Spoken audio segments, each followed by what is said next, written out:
السلام علیکم سامعین، 14 ربیع الثانی ہے، 10 نومبر ہے۔ سوشل انڈیا نیوز میں آپ کا خیر مقدم ہے۔ آج کی خبروں کی شروعات دارالعلوم وقف دیوبند کے شعبہ تجوید کے استاد قاری محمد دانش جامعی کی تلاوت کلام پاک سے کی جا رہی ہے۔ دراصل سوشل انڈیا نیوز چینل کے شعبہ ترتیل کے ذمہ دار جناب مولانا قاری مسعود فلاحی مظاہری اور جناب مولانا شعیب عالم صاحب مفتاحی فلاحی، ان دونوں حضرات نے یہ فیصلہ کیا ہے صبح کی خبروں کی شروعات ایسی تلاوت سے ہو جو نمونے کی تلاوت ہو۔ اسی کے مد نظر یہ طے کیا گیا ہے کہ ہفتے میں کم از کم 5 دن ان حضرات کی تلاوتیں پیش کی جائیں گی جو در حقیقت نمونے کی تلاوت ہوں گی۔ اس سلسلے کی آج یہ پہلی کڑی ہے۔ قاری محمد دانش جامعی کی تلاوت نمونے کی تلاوت ہے اور تلاوت کچھ طویل ہو گئی ہے، اس لیے تلاوت کا آدھا حصہ آج پیش کیا جا رہا ہے اور آدھا حصہ انشاءاللہ العزیز کل جمعے کے دن پیش کیا جائے گا۔ اعوذ باللہ من الشیطان الرجیم،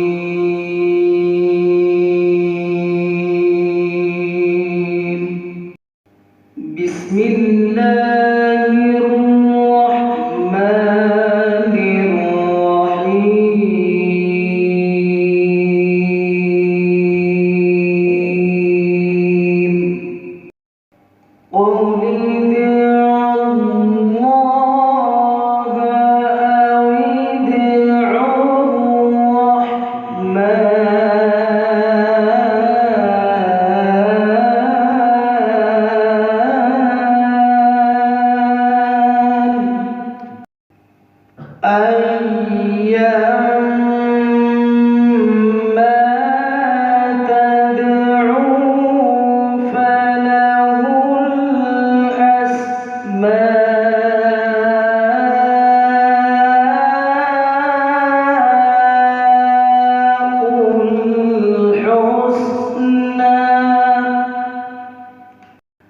ولا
الله